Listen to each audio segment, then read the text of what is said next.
जो इतनी heavy taxation हमने की है, क्या ये पाकिस्तान के मसाइल को हल करने में मददगार साबित होगी या हर 3 माह के बाद हमें एक नया मिनी बजट जो है वो लाना पड़ेगा? मेरा ज़ाती ख्याल है कि अगर हम गौर करें तो रेवेन्यू में इजाफा हमारे मसलों का हल नहीं है।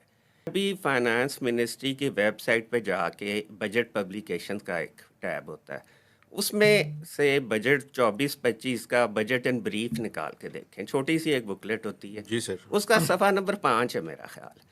उसमें हमारे मसाइल मौजूद हैं। अगर आप उसको देखेंगे तो उसमें से पता चलेगा कि हमने जो इंटरेस्ट पेमेंट्स करनी है वो 9,775 अरब की हमने इस साल इंटरेस्ट पेमेंट्स करनी है।